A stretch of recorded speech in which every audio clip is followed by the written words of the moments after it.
Thanks for coming back to the Daily Bread Bible Study.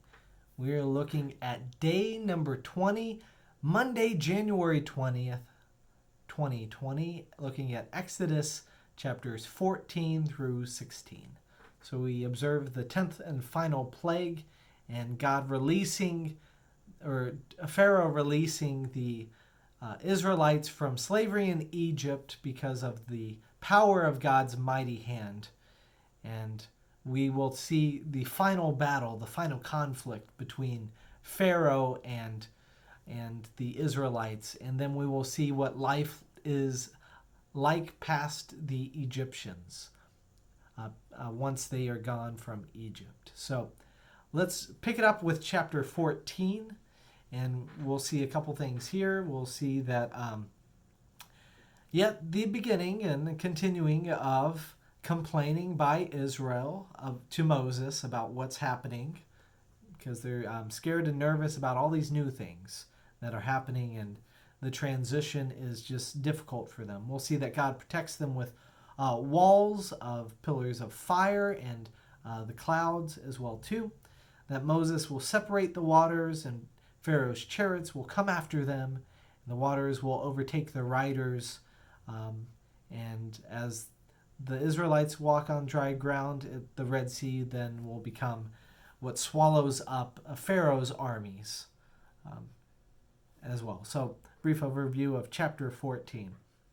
Now, I should note this if you have any of the biblical maps that you're looking at and look at all the different areas of it. The place that we know as the Red Sea is likely not the place that they are calling the Red Sea.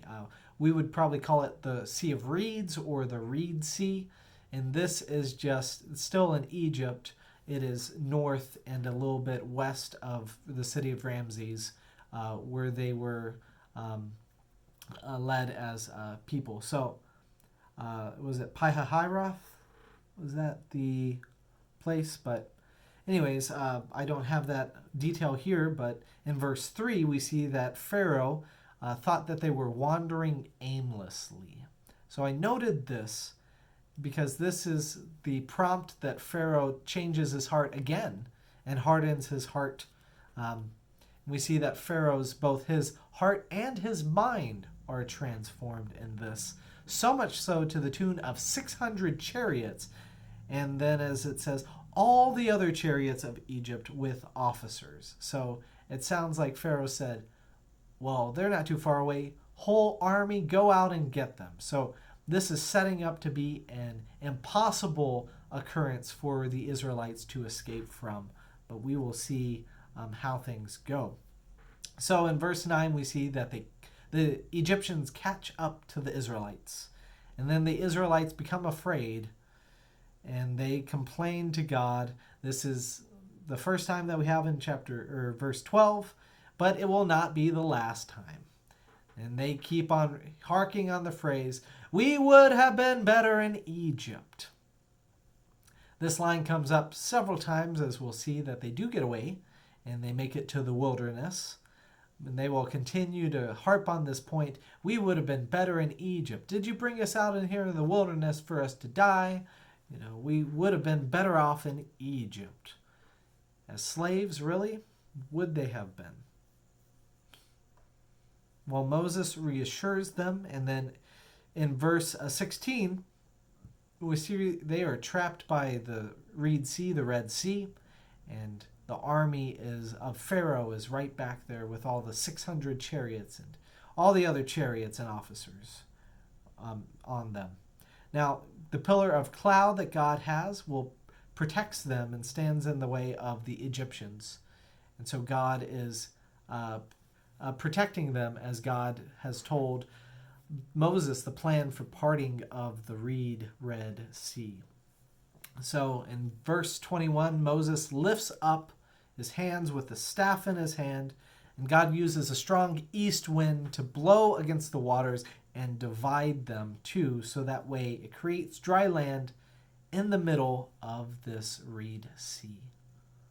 This is a huge miracle and one of the central and pivotal miracles here in the Old Testament. It is one of the miracles that God has to preserve life in the midst of these waters. And it is all about God here and what God is doing for the Israelite people.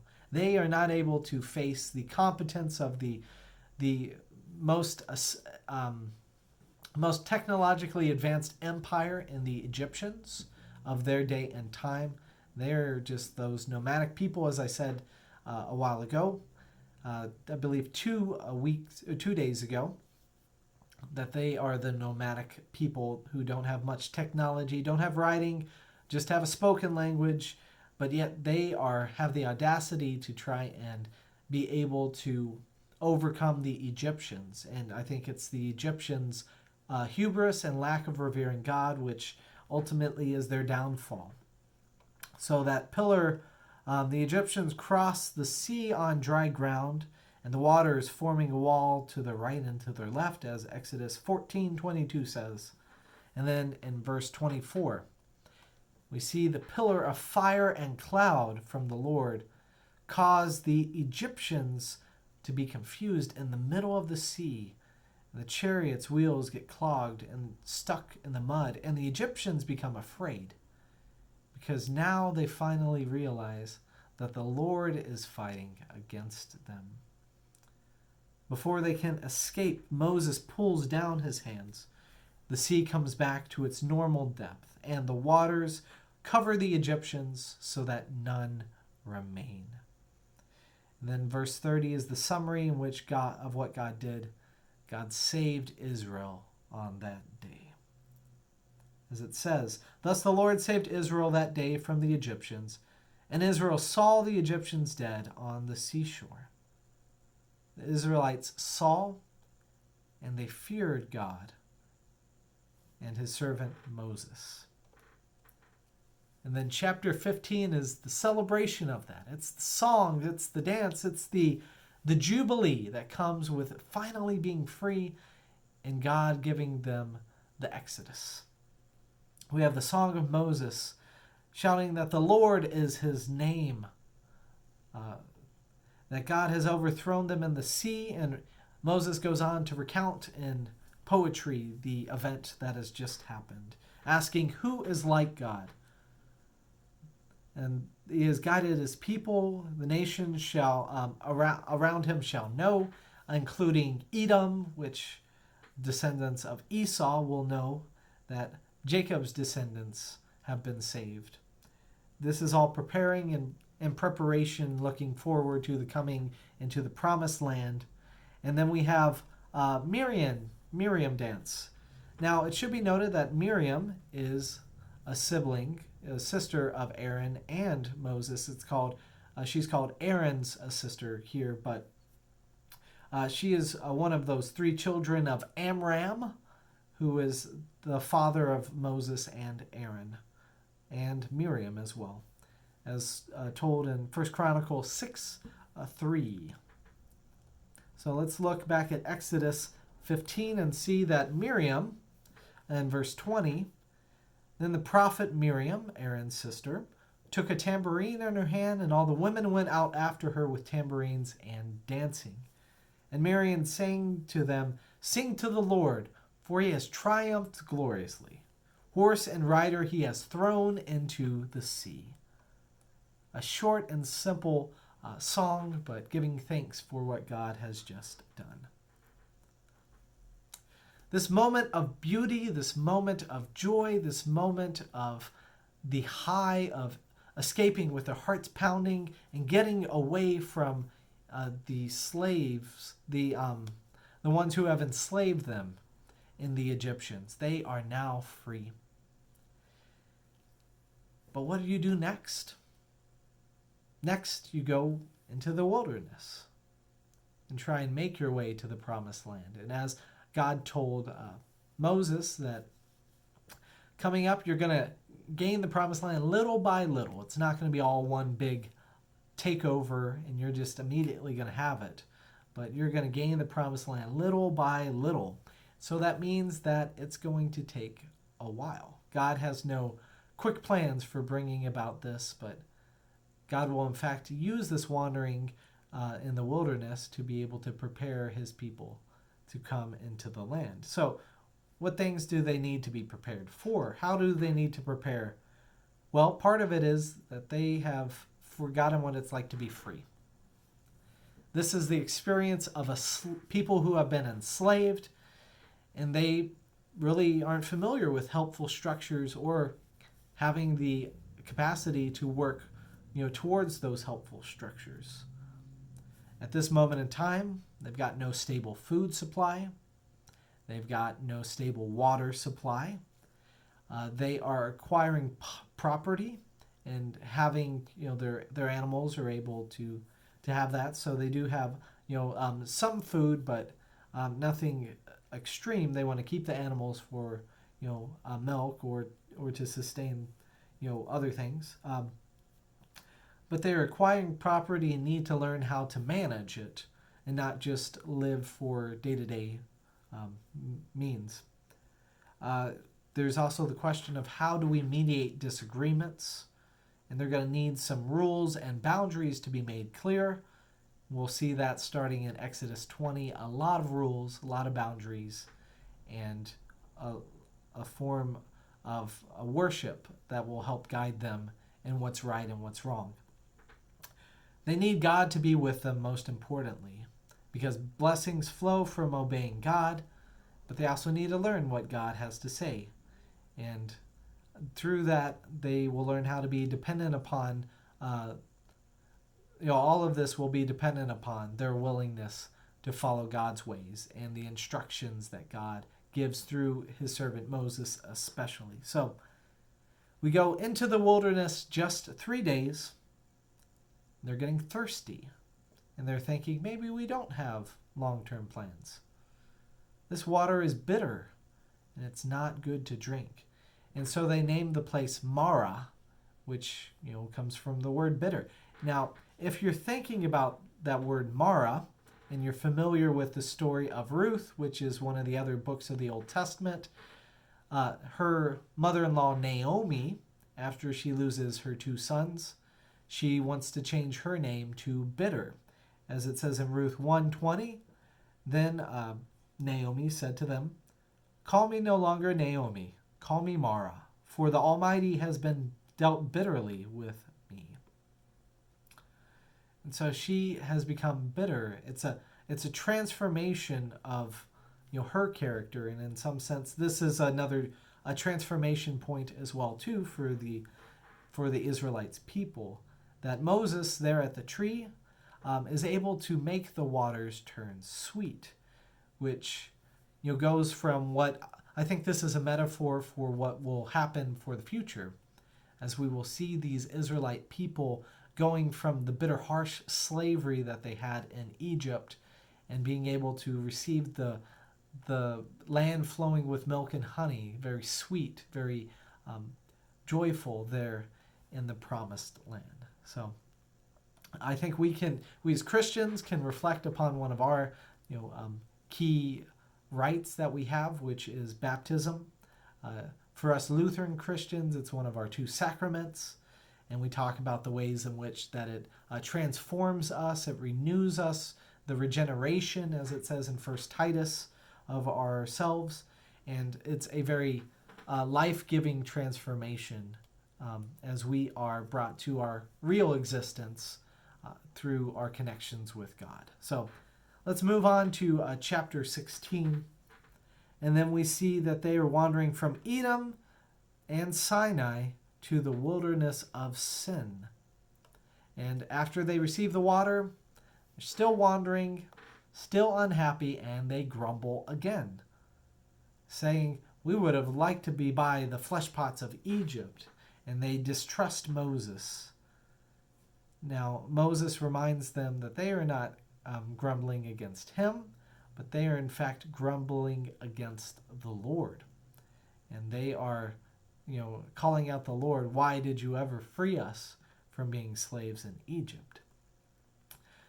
It's important to note that whenever God hears us complain, God does in fact listen. God may not be happy with that, but at the same time, God is no less going to bless us just as God has continued to bless all of God's people through the past, that that God just doesn't abandon God's people when they do something wrong or do something selfish or do something sinful or do something that's complaining. God continues to be steadfast in God's abundance and mercy.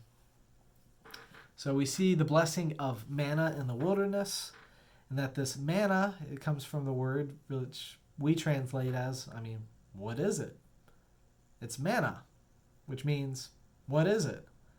So they just took the word that says, what is it? What is this? And used it for the term of the food. So every day they're supposed to gather this, what is this? This kind of wafery type substance that grows on grows there on the ground. And we see that they're called to gather enough for each day in the morning and invited to just take what they need each day. And when they take too much for the first day, because they're still not good at following rules that Moses gives to them or what God has in store for them, that rots and has worms and it's gross. But then, strangely enough, on the sixth day, because it is the bread from heaven, gift from God, that on the sixth day you can get a double portion of it that will not go bad. Talking about the ways in which that this food is directly given in part by God. And so this power that it has in the food is not just, the substance in itself or, gathering it like a loaf of bread that goes moldy way too quick. No, this is a spiritual food as much as it is a physical food, for them in the wilderness. It also noted too, they get meat in the evening because they get to see quail come and get to eat some quail there in the wilderness too. So they disobey Moses about not picking stuff up on the seventh day, on the Sabbath day. They go out and try and do work, which is, against what we'll see one of, the Ten Commandments. We, as Lutheran Christians, call it the third commandment. Honor the Sabbath day to keep it holy. And we'll pick that up in Exodus 20. We'll get to hear that. But they refuse to listen to Moses, and the manna is just not out. It doesn't come that day on the seventh day because it is a blessing for God, following God's pattern, not what we expect. So we already see that they are refusing to keep two commandments, refusing to keep God's words. Daily bread's not a commandment, but that they are having trouble trusting that God will provide for them each and every day, the daily bread, and also choosing to refrain from doing their daily work on the Sabbath day because they think they need more. So we hear in chapter 16, verse 31, that manna is sweet like honey, and that's what they will eat for the 40 years when they're wandering in the wilderness. It will be their food for the journey. And this glimpse of sweetness that just disappears rather quickly will be a taste of the land flowing with milk and honey, the sweetness of that land, the promised land that they are being led to. So we see that this manna that is also received is going to be stored for later, and that's going to be something that is kept there in their central place of worship. We will discuss the building of the Holy Tabernacle there for coming up in the chapter 20s of Exodus. It's going to be detailed a lot in full detail there once we get past the giving of the Ten Commandments. So closing up today on Exodus 16, 34 through 35, we see, as the Lord commanded Moses, so Aaron placed it before the covenant for safekeeping. And the Israelites ate manna 40 years until they came to a habitable land. They ate manna until they came to the border of the land of Canaan. So there is a huge breakdown going from being slaves to establishing some new rules, and we'll get even more into the challenge of transitioning that with water from the rock and the ways in which God will continue to provide for them. So thank you for joining me for today's Daily Bread Bible Study.